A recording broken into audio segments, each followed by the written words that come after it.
Welcome to the Bennington Historical Society monthly program, our first program of the season. You can tell it's spring because I took down my Christmas ornaments. They're all decorations to put away.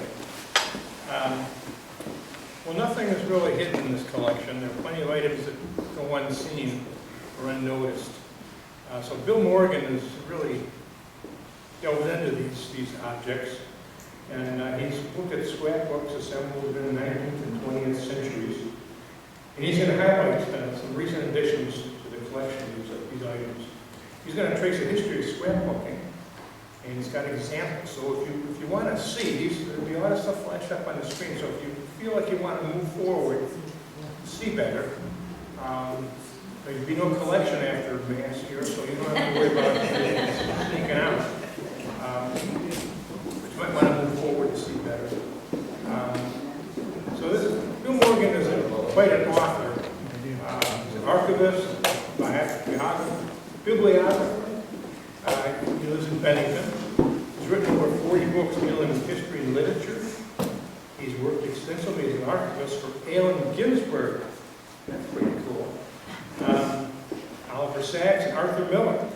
He currently serves as the secretary of the Bennington Historical Society. And he's also the author of Bennington and the Civil War. So this program is by the Bennington Historical Society, the Bennington Museum, and it's sponsored by Nexus Consulting and Petrol Industries. Now our next program is on the screen at Fort Ethan and capture Fort Ticonderoga with Richard Smith and another author. I bring your attention to the brochures on the chairs there. They list all our programs. So you've been, as a take-home assignment, you take that home and attach it to your refrigerator so you can follow it and see every month when the programs are. Be sure to come. There's a good lineup and it should be a good season. So without any further ado, I'll give you Bill, and he's talk about scrapbooking.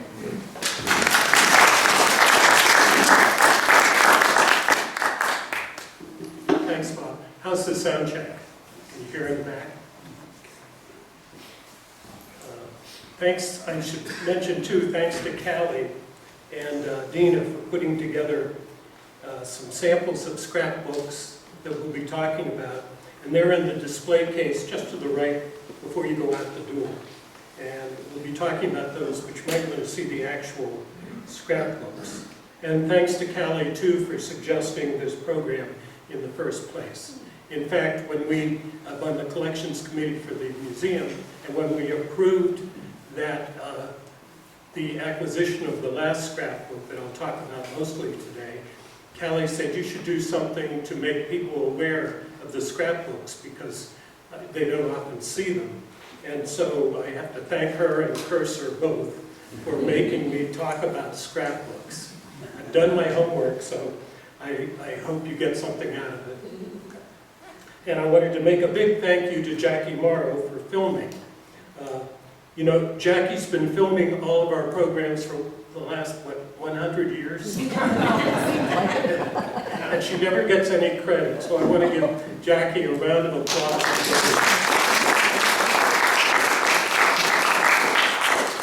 They're all on Vimeo, and in the future, probably some other iteration of They're on our website, too. At our website, you can connect with them. Thanks to all of you for coming out today. Most of us know what a scrapbook is. It's just a convenient way to arrange and preserve items that you want to save and in the form of a book.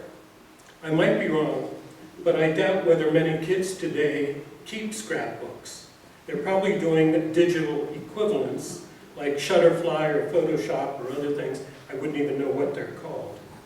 When I was a kid, I had a scrapbook, and I saved souvenirs from vacation trips and clippings that mentioned people that I knew. Probably a lot of you did too. Over the years, people have saved all kinds of things in scrapbooks. Charles Dewey showed me one from his family that was completely filled with newspaper obituaries of his relatives. Well, what happens to these after we're gone? Over the years, some of the local scrapbooks have made their way into the collection of the Bennington Museum. When the scrapbook of Elizabeth Eddy was added to the museum's collection last year, that's when Callie suggested that we try to highlight those little-known bits of history. So that's basically my purpose for talking to you today. And those of you who know me know that you're now going to hear more about scrapbooks than you ever wanted to know. It reminds me of a friend of ours who told me that when her daughter was in first grade, she was assigned to do a report about the family tree. Well, when it was her turn, she got up and she began, first, there was the Ice Age. And I won't go back that far in history. But before we get to Liz Eddy and her scrapbook, you're going to have to hear about commonplace books and Mark Twain. Bear with me now. In an hour, it's going to be over. Before the invention of the printing press, no one would ever dare cut up a handmade manuscript book, like this example. Even when Gutenberg came along and began to print multiple copies of books, they were still too precious to destroy. Instead of cutting up a printed book, people would copy out excerpts in longhand of what they wanted to remember. Some of the earliest examples of these were known as commonplace books. Readers who wanted to save something copied short poems, pithy sayings, and notable observations that meant something to them. Eventually, some people published these compilations as separate books. These were a kind of book now rarely known to be by name except to book collectors. There were even books written to tell people how to put together a commonplace book, like this one from 1706. Even though we don't use the name, collections like commonplace books are still with us. Think of the gift books that you get at Christmas that are full of funny sayings and pictures of cats. In a few cases, a book made of clippings from other sources would be published as a book in and of itself.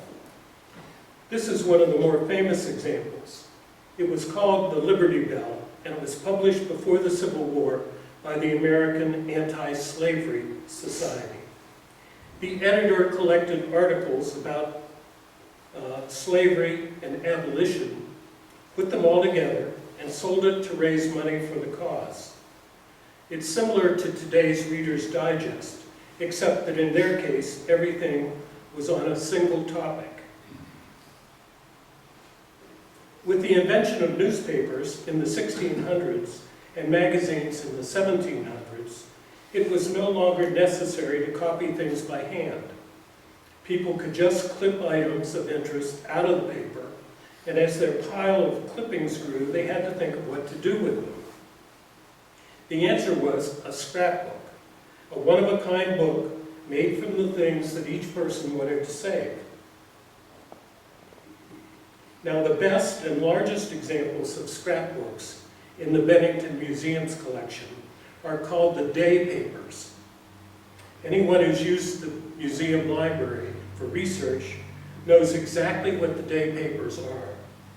And no one else on earth has any idea what you're talking about, because it's unique to Bennington.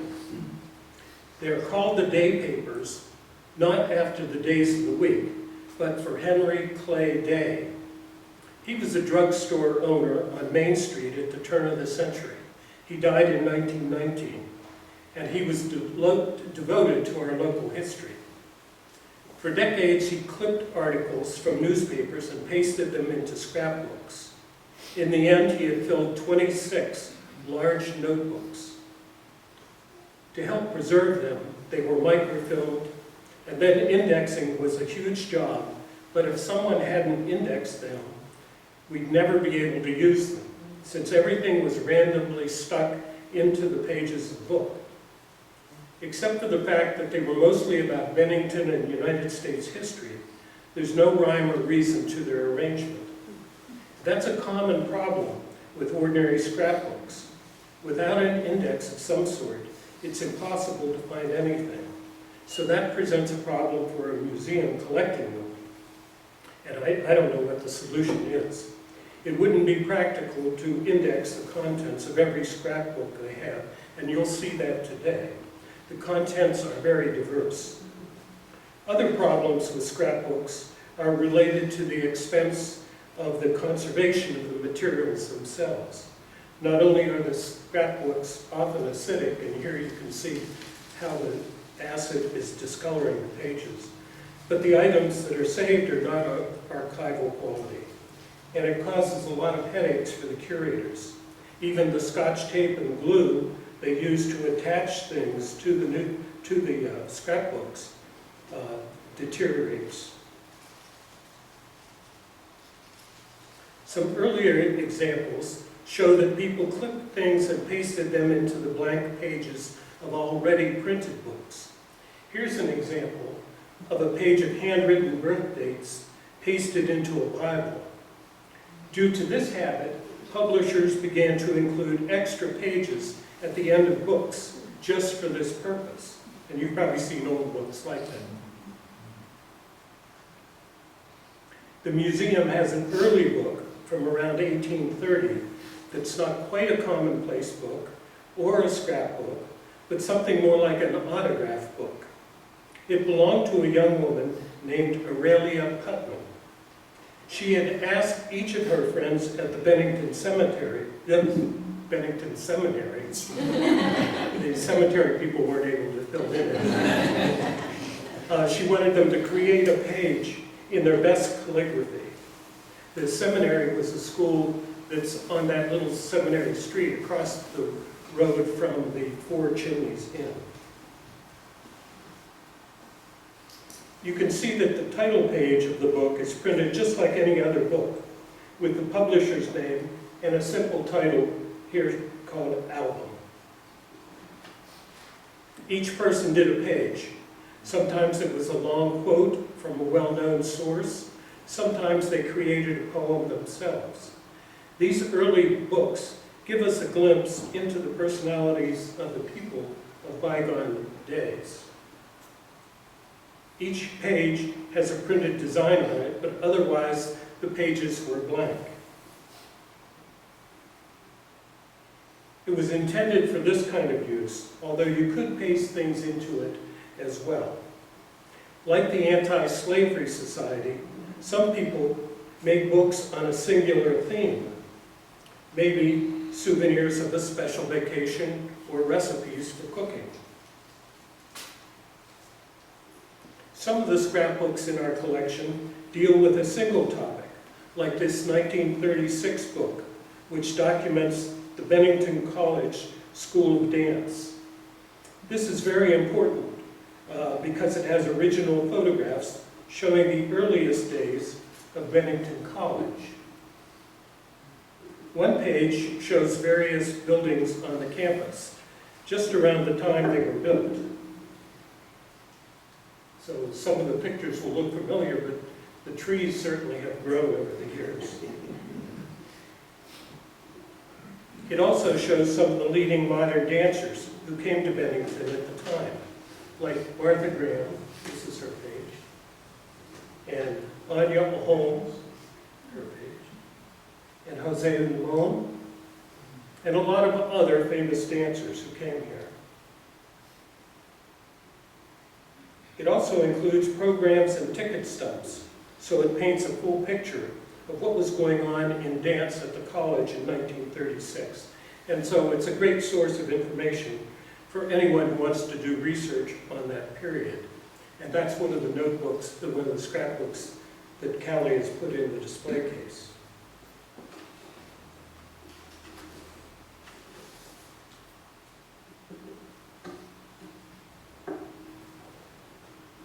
This type of single-purpose scrapbook continues today. A good example of this in the collection is Tyler Resch's scrapbook on the subject of Vermont's nuclear power industry from the years between 1969 and 2020. And Tyler's here today, and he could probably answer any questions on why he created this and what's in it. Here's an example of some of the clippings. And I don't know if you wrote these articles for the banner or if you got it. So a book like this becomes a one-stop place to find a lot of information on a particular subject. And again, they're great resources, and if you know we have them, that is the trick, telling you that we have them. In 1821, the word scrapbook was first used. It was coined to refer to a book made up of blank pages that were intended to be filled by the customer. They became very popular in the 1800s. You might be surprised to know that even Mark Twain got into the business of manufacturing blank scrapbooks. Twain loved to invest in businesses. He loved modern inventions. And some of you might also know that he lost fortunes by investing in the wrong things. He put a lot of money into a typewriter that didn't work, a steam engine that failed, and he invested in some kind of protein powder called plasmon that was supposed to be 16 times more nutritious than steak. His idea was we could send it to India and feed the starving people there. Well, he lost money on all of it. Then he invested in a scrapbook that came with adhesive already on each page. All you had to do was wet the adhesive with water and stick something to it. Here's a picture of the self-adhesive glue on the Twain scrapbook pages. You just wet it, stick your item on the page, and that was that. Now, this investment turned out to be successful, and over the years he earned $100,000 on the sale of these scrapbooks. To put that in perspective, consider the fact that his royalties on all the books that Mark Twain ever wrote brought him just $200,000 total.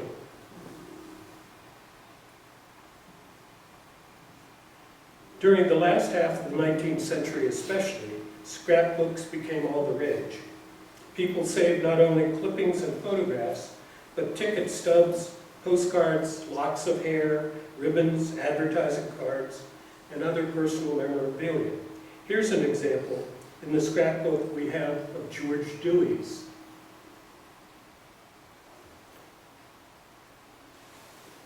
After the invention of photography in the 1840s, more and more pictures began to show up in scrapbooks. As people in Bennington had more time for leisure activities, the interest in scrapbooking grew as well. So that's the end of the basic history of scrapbooks.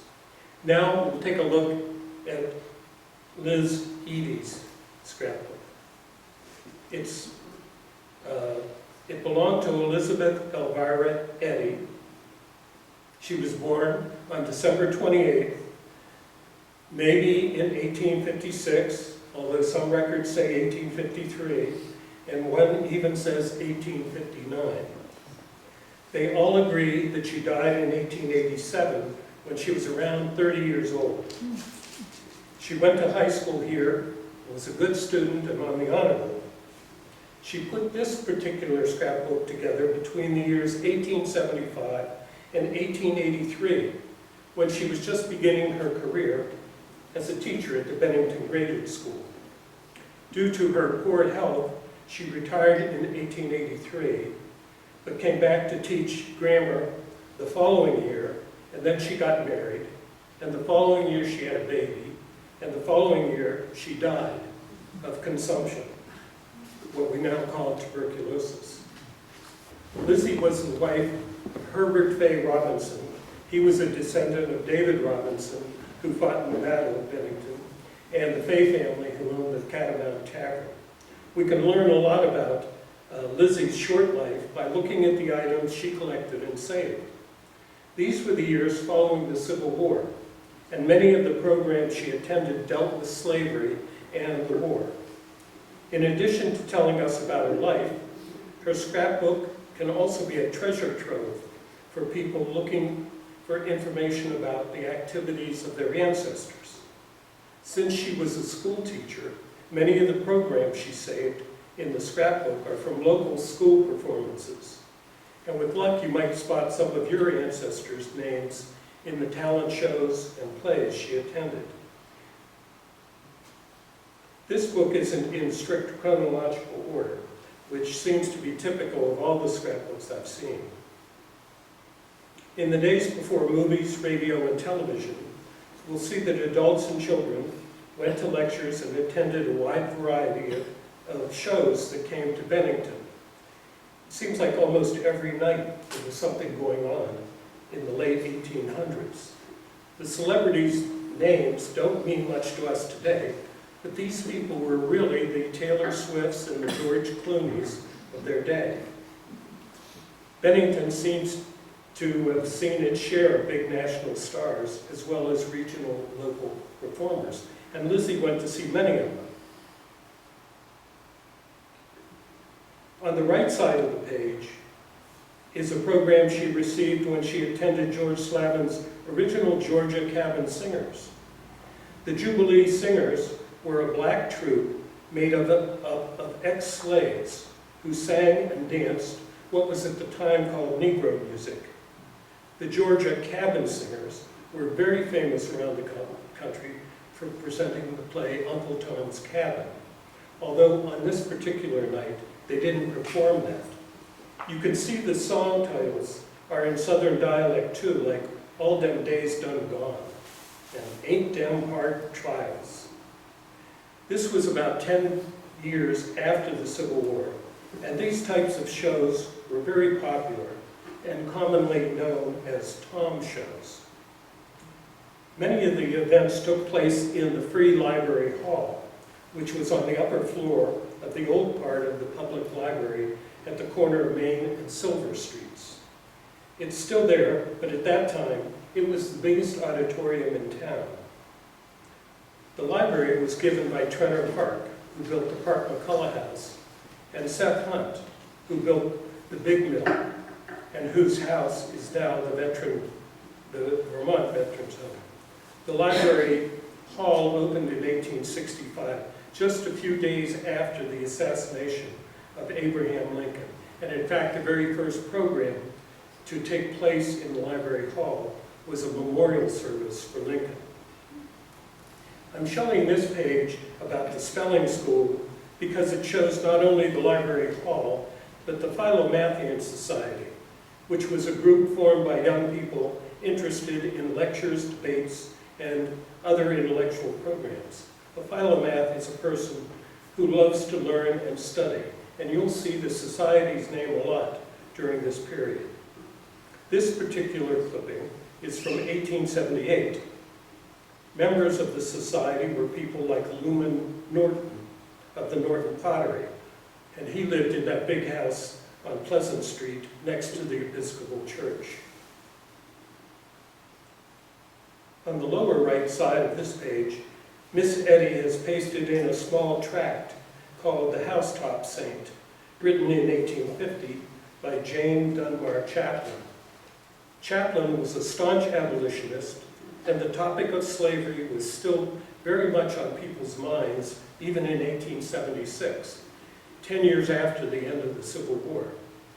Judging by the things Lizzie did, she was very interested in that as well. Some of the other items on the page include the announcement for a concert written in fake English, Ye Concert, to be held at Ye Hall, called by worldly folk in Ye Town of Bennington, where a goodly company of men and maidens will make good music for ye town folk. This was a fundraiser for the young women, which he spells W-I-M-M-I-N, of St. Peter's Church.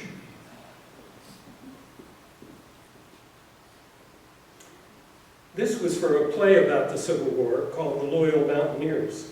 It was also performed in the library hall.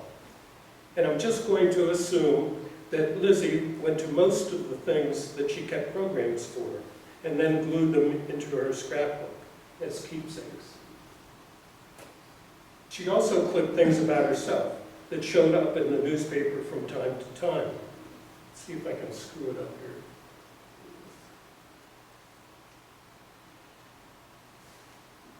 here. Here at the very bottom of the page, it's reported that she was in a sleigh accident with Agnes Norton. Down here, these two clippings. So one of the Nortons from the pottery. Their sleigh tipped over, but the young ladies weren't hurt. I don't know if she would agree with the editor of the article, but he titled it Amusing Runaway. I doubt that they found it amusing. It's also interesting to see the two differences in the reports. One says the sleigh overturned near the corner of Pleasant and School Streets, and the other says it was at the corner of Main and South Streets. You can see some of the other types of things found in these books. The lyrics of the Battle Hymn of the Republic, a couple of drawings, and a sticker illustration of a tambourine player. The significance of these things is now lost. She was just saving them. There are lots of souvenirs in her scrapbook from the 1877 centennial celebration of the Battle of Bennington. It was a very big deal in town. This page shows a map of the fairgrounds, which were west of today's Dewey Street. And here's a detail of the map. It's interesting because of what is here and what isn't. You can see that they even built a railroad siding that brought thousands of people to town. This rail line would have been very close to Elm Street. Dewey was only 2 blocks long at that time, and then the main tracks of the train were here that go behind the Elm Street Market, which would have been down here. But then they built sidings on the rail line to bring in the soldiers and the visitors. And it shows where all the tents were for the veterans who were involved with the celebrations. And they even had a racetrack. And that was all 50 years before the houses on Elm Street were built. Here are a group of programs for things Lizzie probably attended in 1878. The lower left is a program for the graduation ceremonies of the Bennington Graded School, where Lizzie taught. And it featured all the local names, like the Pratts, the Coopers, the Nortons, the Deweys, and the Valentines. Lizzie read a composition that evening that was called The Early History of the Fly that was invited into the parlor. I have no idea what that would have been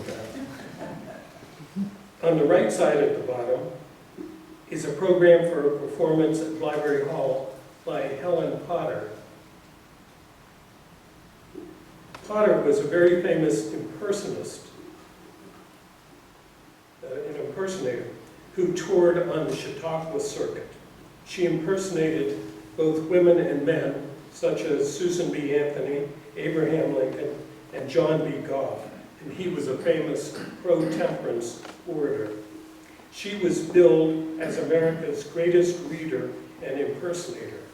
On this night, she read 4 pieces, and then she did 4 impersonations. A few years later, Lizzie also attended another reading at the Free Library Hall, this time for a dramatic reading of Longfellow's poem, The Blind Girl of Castle Covey. It gives you some idea of what a performance was like back then. They would have a reading of the poem, and then a tableau would illustrate the poem, and then they'd have songs and music mixed in. All that for a quarter. But they mentioned that the cake and ice cream was extra. Below it is an ad for Squire's jewelry store. His shop was on Main Street, but Squire lived in the Victorian house that still stands on the corner of Gage and North Street. Has a sign out in front of it now that says Square House. This program illustrates one of the most popular entertainments that shows up again and again in scrapbooks from this era. Gilbert and Sullivan's operettas were extremely popular. Here, the HMS Pinafore is featured.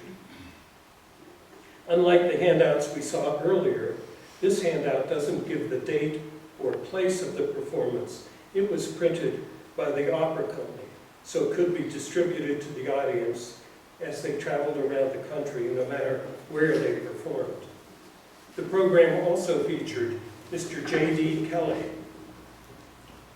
you can see in bold his name. He was noted nationwide as a Negro delineator, and he imitated various farmyard sounds using musical instruments like a banjo, a xylophone, and a violin. The blackface style minstrel show was very popular at this time too, and the Mammoth Minstrels were one of the most successful. These troops toured the country during doing one-night performances. Here you also see that she sparked the initials of everyone in the group that she went to the performance with. That's my guess anyway. And it seems like each time she went somewhere, she noted with initials who she went with. The two programs on the right are for high school graduations, both held on the same night, June 27, 1879. One was in Rutland and one was in North Adams. It's unlikely that she ran from one to the other, and if you look closely, you can see that a friend has written compliments of Charles Ferguson on it. So she must have been known as a collector of this kind of thing, and Charles gave this to her. On the upper left, you see that one evening she went to see the operetta, Pocahontas, put on by the Lilliputian Opera Company. It was staged by midgets, hence their name. And here's a picture of the lead actress, Jenny Quigley, who was 28 inches tall and weighed 32 pounds. P.T. Barnum called her the smallest lady in the world. She lived to be 85 years old and died in 1936. And by that time, she had grown up to be all 41 inches tall. Now here's an advertisement for Joseph Jefferson, a well-known actor who appeared in Richard Sheridan's comedy, The Rivals.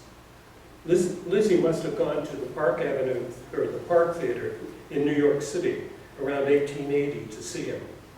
But Jefferson was the kind of performer who would go on tours to towns like Bennington. In the 1800s, he was one of America's most famous comedians. He was known especially for his portrayal of Rip Van Winkle, and he played that title role for at least 40 years. If you know New York City, he was also the president of the Players Club on Gramercy Square. So he was a big name and quite well known. In the 1880, she also went to the Library Hall to see A.P. Burbank, a famous elocutionist. Burbank gave readings from various books, especially Rip Van Winkle again. This popular Washington Irving tale was listed here as the last story on this evening's program. Burbank was also well known for his imitations of Joseph Jefferson, the actor we just mentioned in the last slide. And again, there are lots of programs for local graduations, like this one on the top of the page for Bennington High in 1880. In the class would probably have been some of her earlier students from when she was teaching in the graded school. Again, the Deweys, the Tiffanys, and the Nortons are listed.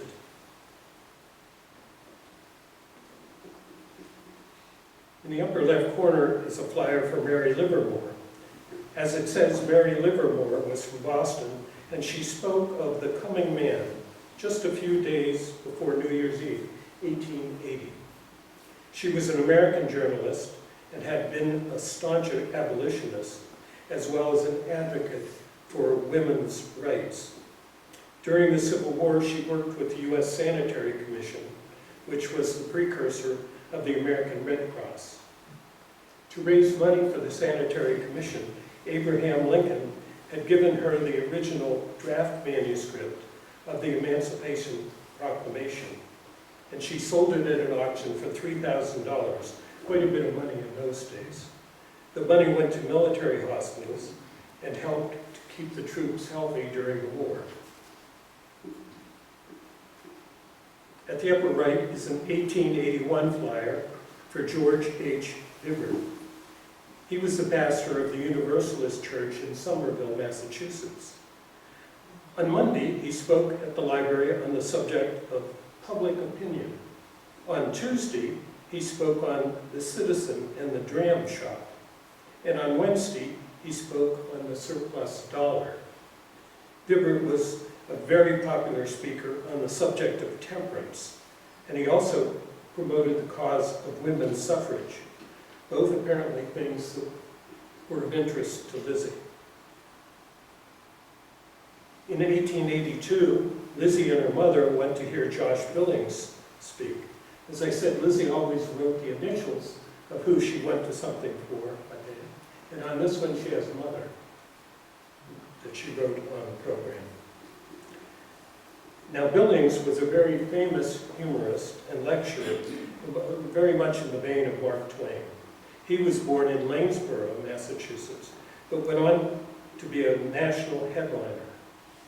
In this flyer, he advertised his talk about the probabilities of life, which he humorously avoided taking a stand on by saying, perhaps rain, perhaps not, in his weather report. In the little clipping on the upper left side of the newspaper, it says he performed to a large audience at Library Hall and kept them convulsed with laughter all evening. You might find anything pasted onto the pages of these old scrapbooks.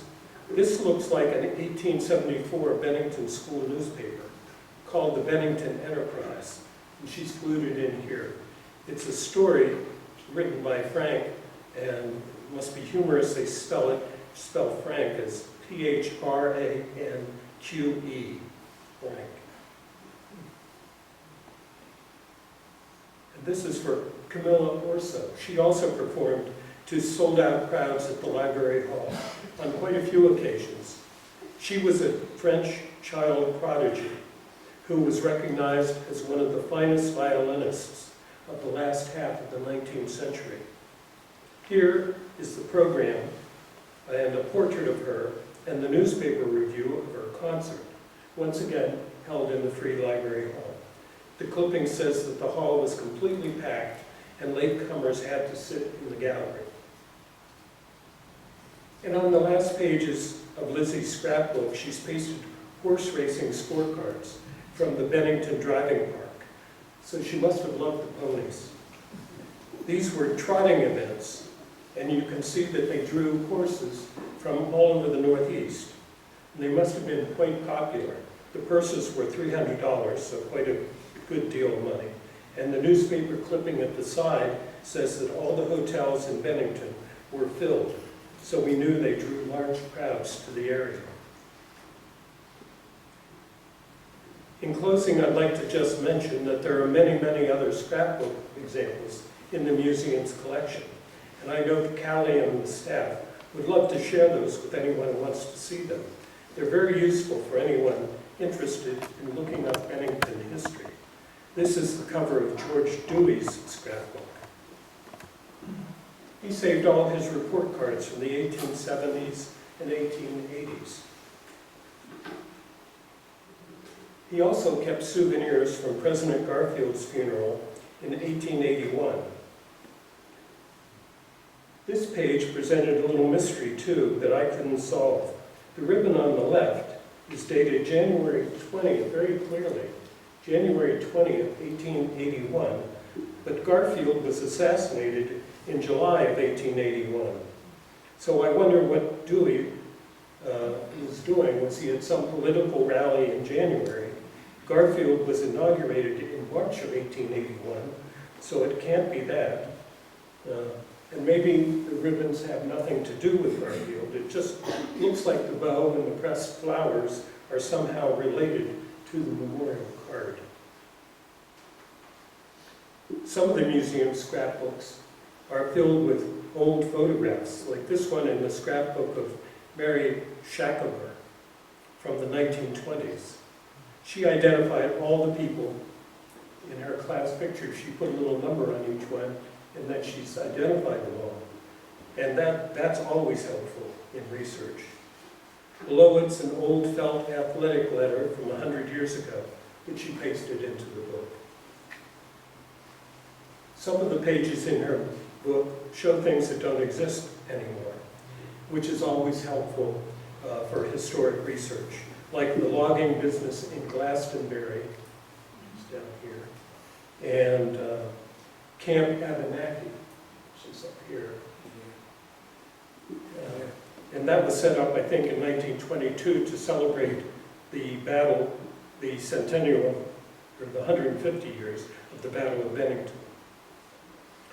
And then there's a picture of Mary's house there, and it's still standing a block south of the current courthouse on South Street. Mary's father was the county clerk of courts for many years in the early part of the 20th century, so he could easily walk from this house to work each day. And she even saved the menu from Candyland that was the bright spot on Main Street. I like that. They featured ice cream at 30 cents a pint, which I'd also like. And they even offered other things like a lettuce and mayonnaise sandwich for a dime. I can't imagine that even for a nickel. So in closing, I hope this has given you a glimpse into the past. I think it helps us understand that the early days in Bennington were not all work and drudgery. People also had time for entertainment and celebration, such as this dance, and we think that she illustrated it, Mary Shackelmer, for this school. So if anyone has any comments or questions, I'm sure we have time for a few.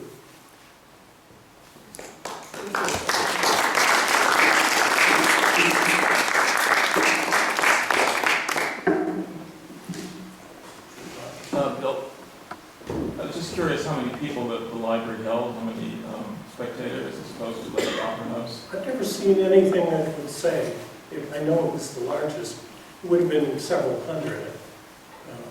And people, maybe you know this, Tyler, or someone, they say that the hall is still there on the upper floor of the old library building. It's been partitioned off. But it's, made into yeah. small rooms.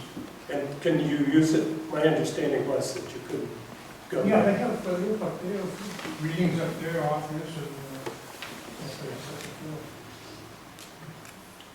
Yes. You mentioned something about the fairgrounds. Where was that? Because I remember going to tournaments and stuff in the lot where Tractor Supply is now, and where Carl Harrington was selling cars. Was that the fairgrounds or was it someone else? It seems that there were several fairgrounds. Now, the one that I showed you in her book from around 1880 was at the corner of Elm and Dewey Street, west of Dewey Street, that whole section. And Charles could probably tell you about that. But where you're talking about, they've had circuses there. And there was also, earlier on, they had fairs and picnics out behind what was the, what do they call it now, the Safford Inn. There was a very big spring there, the spring's still there. But they had fairs and picnics and things like that. And Charles, the Dewey farm was used to. Off Elm Street, that exercise track was built in 1857. 1857. And then it was, Elm Street was extended by George Dewey in the 1920s. Yeah, before that, it was just part of the Dewey Farm. Yeah, it was all part of the farm. And Dewey Street only went really as far as Weeks Street, I think, Right. early on. So all of that was open land. And someday we'll probably, maybe somebody's done a presentation on circuses. But I know the circus used to come, and I think they were using the grounds down by Tractor Supply. Well, there's a rail siding right in there, or could have been. Yeah, Back there was a lease back there, and there was a siding that went across by where the rental place is. So, I mean, there was a lot of railroad real estate right there where you come in. but I also found that you saw in her, at the end of her book, she had the horse races that were at Bennington Driving Park. And I looked that up and tried to research where that was. Everything that I found from that period said North Bennington Driving Park. But hers clearly says Bennington Driving Park. We don't But suppose- I'm betting that it was North Bennington. We don't suppose it's across the line where the car races later on. Could have been. That would be good. Yeah, it's hard to track these things down unless you find an old map that identifies things. I went to Ringling Brothers Circus in 1948, and that came in by train, and it was right where Walmart is. And along North Side Drive. Yeah. Yeah. Okay. There was a lot down there that's changed. Right. But that would have been a big, flat, open field as well. I don't know where the North Bennington Driving Park was. But like I said, they all said North Bennington. Yes? Do any of the journals, or rather the Scrapbooks. scrapbooks, do any of them blend into the journal mode? Do any of them do many or some of them have personal writing to add to the memories? They don't do too much of diaries, but people did write things in. And Callie is open to a page of her notebook where she's written in several things, names of people, that kind of thing. But I haven't seen any that are really a combination of diary and scrapbook. Yes? Do you have any comments on the types of pastes or glues that people use? It looks like they held up pretty well over the years. That mostly they held up, the earlier they were made, the better the product. They were rag paper. They used kind of a rabbit skin glue, things that really were archivally much better than today. And today, a newspaper yellows within a year or two. I didn't mention that, but there. See how hers is discoloring, and some of the photographs have fallen off, and some of the pages, all the photographs are on. So I just wanted to use this one, but you can see that one of the photographs in the lower left fell on. And it's a real headache for the curators when they try to figure out what went on what page. And it's an expense. And you want to remind people of the next? Thank you very much.